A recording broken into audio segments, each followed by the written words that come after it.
the outgoing city councilman and my great friend and great person, Joe Borelli. Thank you. It is former city councilman. I've already left, and thank you for the cheers. I know many of you here were waiting for me to leave the city council, and that's why you're so excited, so thank you everyone. So, we have a brief program tonight. We really wanted to make sure we heard from just a few people who are really important in this campaign. Some people are so important but are not going to speak, but they're here. Where is David Carr, my colleague, my former colleague? He does not want to speak, but he's just going to stay here for eye candy, as only David can. We have Vincent Balwong in the SBA, who was the first Navy unit to support Frank Morano. We have is Andy here? Bob Unger and Eric Bishop from the UFA. Now, they haven't endorsed Frank yet. They haven't endorsed Frank. It's official. Feel good about it. It will. But they showed up with a check, so I think he's got the inside track. It's coming, Joe. And then our friends from the Correction Officers Benevolent Association were here earlier, and I just want to give them a thank you. So Frank is lining up the endorsements left and right. We wanted to hear from someone, though, who is the most prominent and entrenched and most influential Republican in New York City. Eric Adams couldn't come tonight.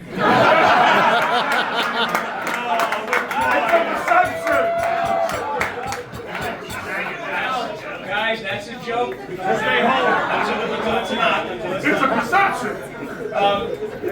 In reality, we actually have the most influential Republican in the city and state of New York.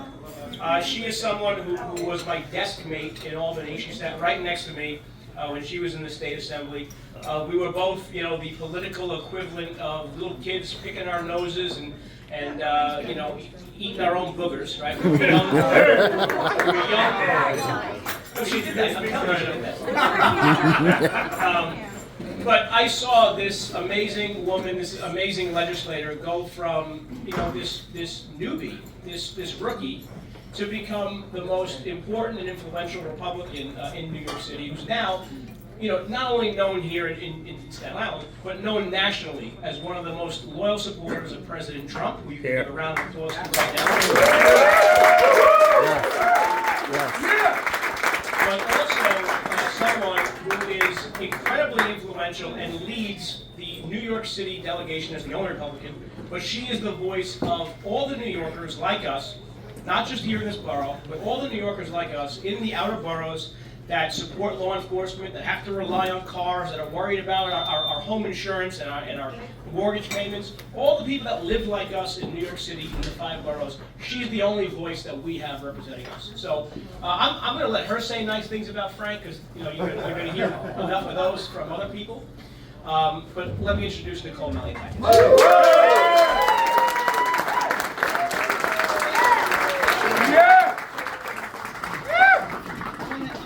Joe for his service to the South Shore, to New York City, to Staten Island, and we really appreciate all the years that you've spent fighting for our community, and we know that this man right here, Frank Morano, is going to do a great job. Yeah. We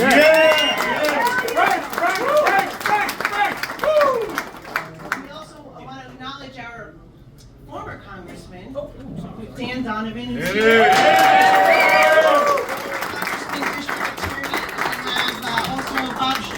As well. Yeah. And of course, the one and only Scott Lebedo.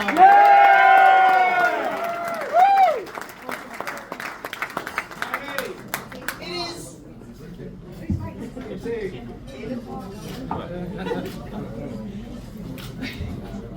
Thank you, David, for throwing me off there. Speaking of Democrats that want to be Republicans now, we got Diane Savino.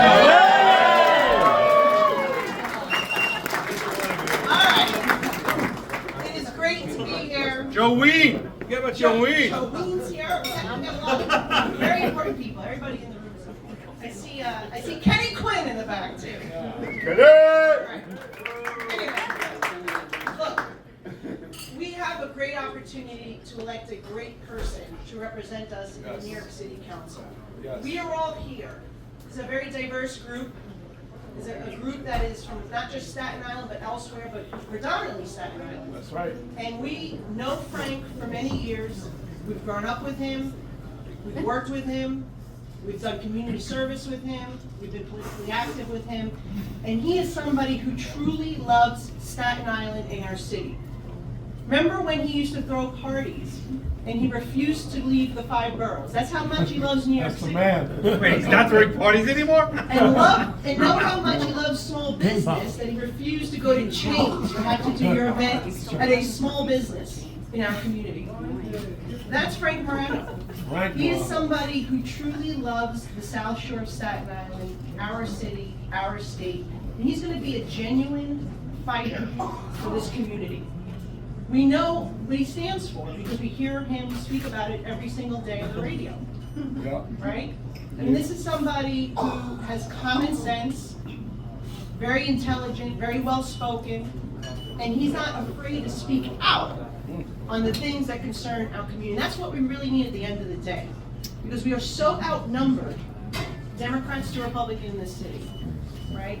We have only a handful of council members, but I know with David Carr that Frank will be somebody who will never give up the fight. And that is exactly what we need, someone to speak out, to speak loudly, and make sure that Staten Island is not just getting its fair share, which we always have to fight, by the way, twice as much to get half as much, but somebody who's going to speak common sense to the people at City Hall, who we all know need to hear it. Frank stands for public safety, for responsible governance, for limited government, for family values, for safe streets, for common sense. I mean, that's what we want, right, in a city council person. Oh, yeah.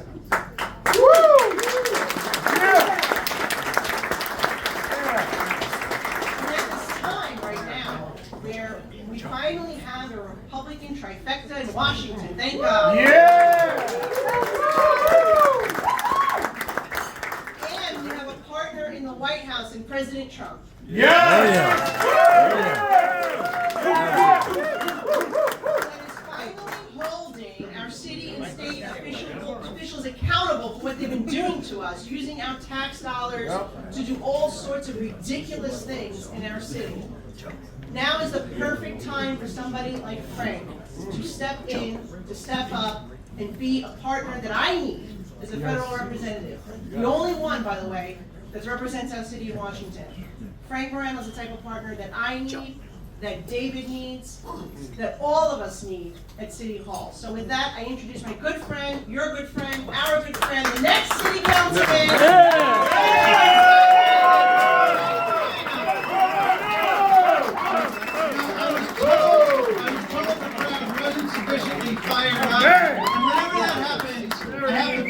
Scott Lebedo to do his thing of getting everybody properly motivated. If you wouldn't mind. Keep it clean, Scott. Keep it clean. Vinny y'all stole my thunder. But Sorry.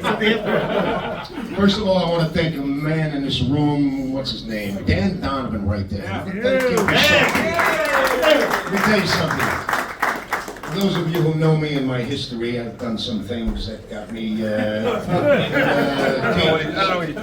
Dan Donovan got me off the Secret Service list. I was on the Secret Service list. Yes, I was. You know what that cost me?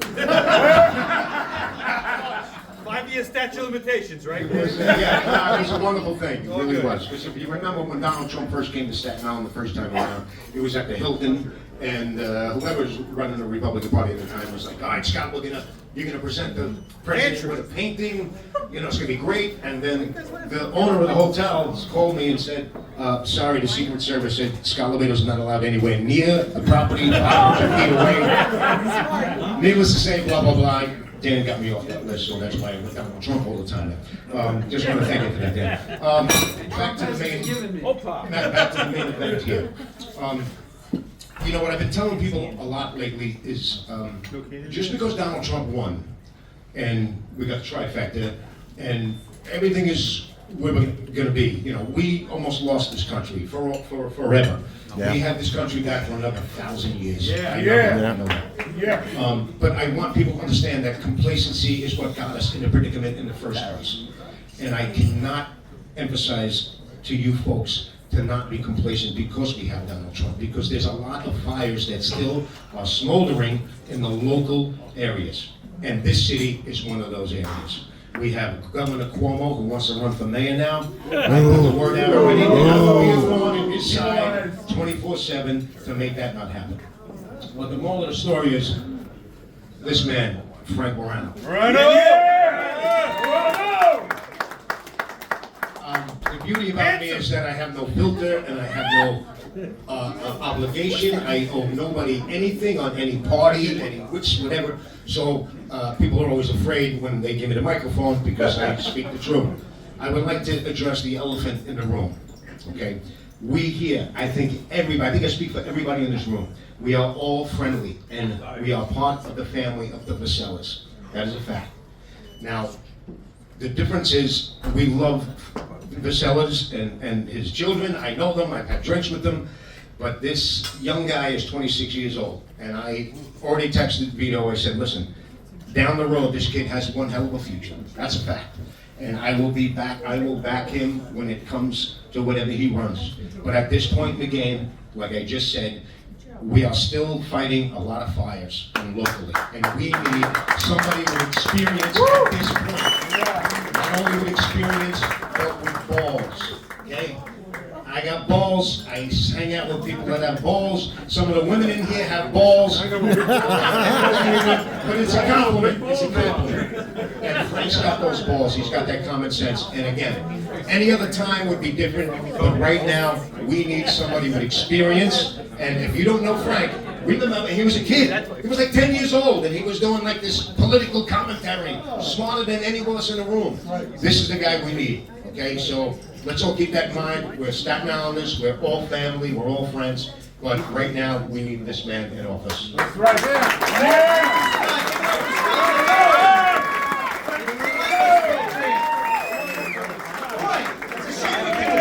Show up tonight.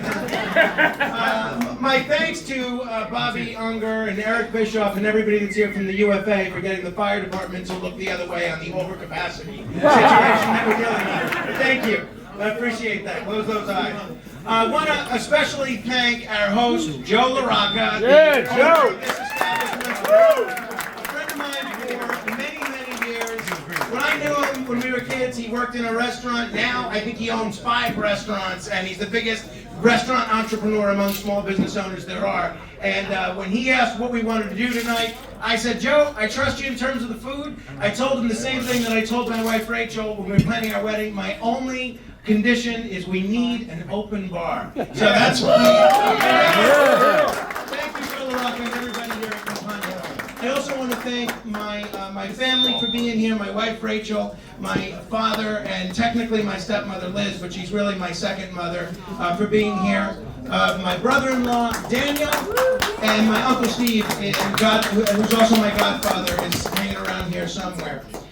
It's funny that Nicole and Joe are here today because we've all been through a lot together, the 3 of us and all of us with the 2 of them. And as I was planning for today, I was thinking back to Nicole's first campaign in 2010. And I campaigned with Nicole a lot in 2010, almost every day. Joe was kind of doing his own thing. He was mostly in his Belmar phase back then, so during the summer we saw Joe less and less. But there was one particular day where it was the hottest day of the year, and that was the one day that the 3 of us happened to be petitioning together. All 3 of us, none of us elected to anything. We're going door to door, person, that's right, in Great Hills, person after person. We told Joe we were going for sushi at Saki 1. That was the only reason we got him to campaign with us. Person after person didn't want to deal with us. So-and-so had a dog ready to bite with us, and it's all just hot. We're pouring sweat out of all of our pores. This person's not registered to vote. This person moved. This person died. We're out there for hours, and Joe just says to Nicole, "You're nuts for wanting to do this for a living." And sure enough, he did the same thing 2 years later. So I guess by Joe's logic, the 3 of us are all a couple of aces short of a full deck. Speaking of a full deck, though, it was 2012 when we were in this room for Joe Borelli's assembly campaign, this very same room. And Joe jokingly said to a lot of the same people in this room, we raised $100,000 tonight. Now, Joe was joking. We didn't. But I'll tell you this. With the New York City 8-to-1 matching fund program, after you incorporate everything we raised tonight, which is matched every New York City resident, $8 to 1. So $175 becomes $1,575, $100 becomes $900. With the $11,000 or $12,000 that we raised tonight, we have raised that $100,000. But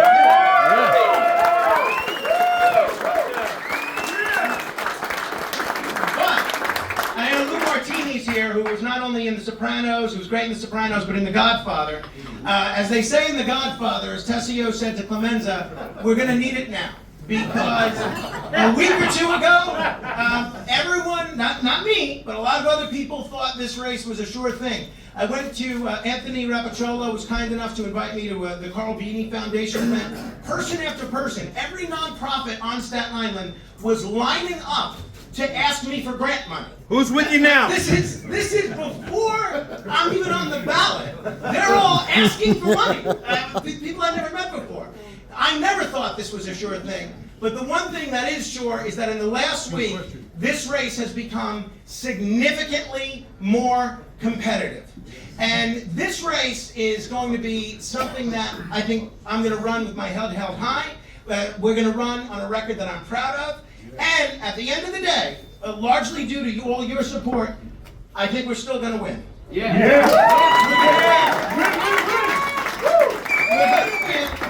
Because in my view, without sounding self-aggrandizing, I and my candidacy are exactly what Staten Island needs. I think Staten Island needs a champion, and to tell people and the rest of the world what a great place Staten Island is. Staten Island needs an advocate, so that when Staten Island needs something, for instance, in the rest of the city, if you take the subway 12 times now, you get free subway rides for the rest of the week. If you take the express bus from Staten Island 12 times, do you know what you get? You get nothing. Nothing. Staten Island needs an advocate. I'm going to be an advocate. And Staten Island needs a defender. Whether it's congestion pricing or whether it's the attempt to put a dozen battery energy storage sites in our neighborhoods and destroy our neighborhoods with City of Yes, Staten Island needs a defender. So I'm going to be a champion, I'm going to be an advocate, and I'm going to be a defender.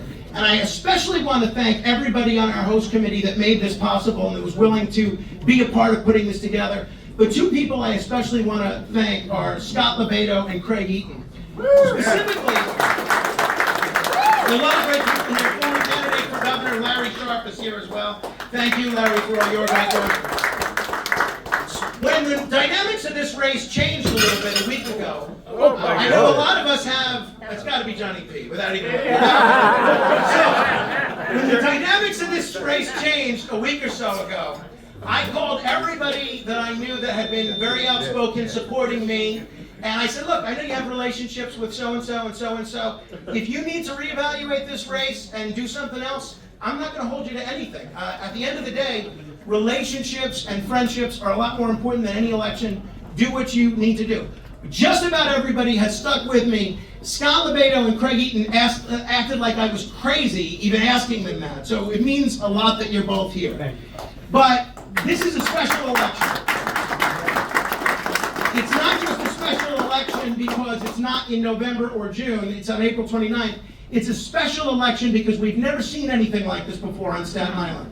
We have never seen a race that's going to have this many candidates, probably about 5 candidates, and we've never seen a race with ranked choice voting. So what does that mean?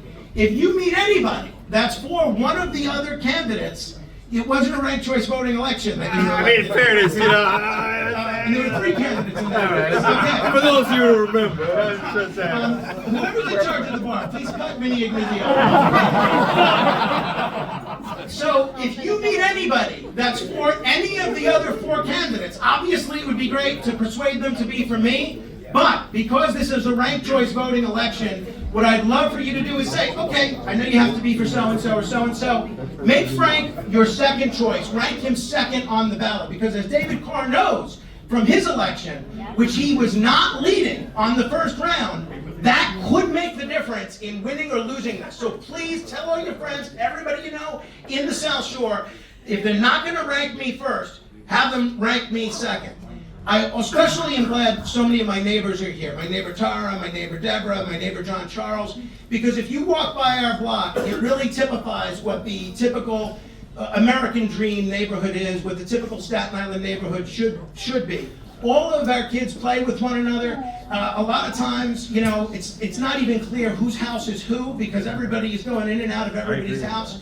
But the reason we're able to do that, the reason we have such a great neighborhood, such a safe neighborhood, is because of the police. And you're not only going to have a councilman in me following in Joe Borelli's footsteps and Vinny Ignazio's footsteps, that is the best friend that the NYPD ever had, but it really meant so much to me the fact that our first endorsement from any labor union was from the Sergeants Benevolent Association of the NYPD.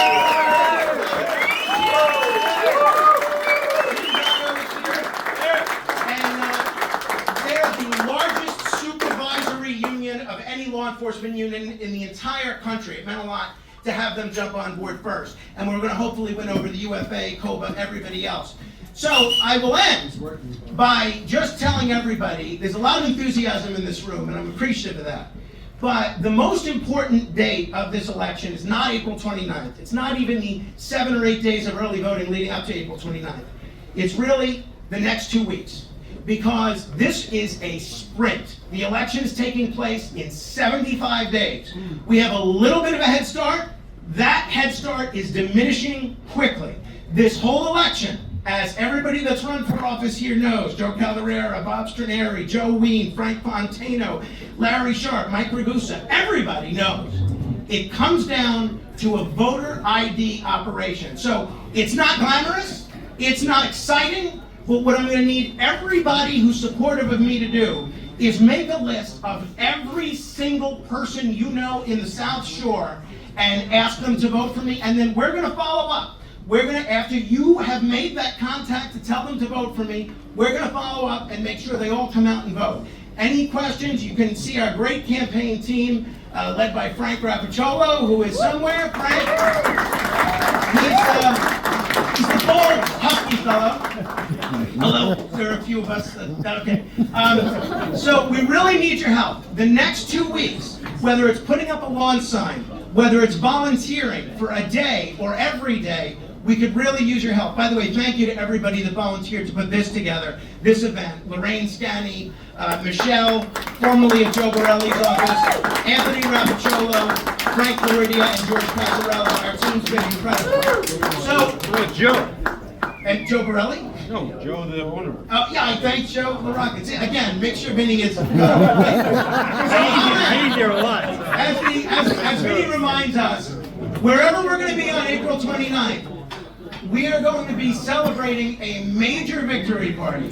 And we are going to make sure we have an open bar at that victory party. Thank you for being here. Thank you for your support. And over the next 2 weeks, I need you more than ever because that's when this election is won. Thank you, everybody.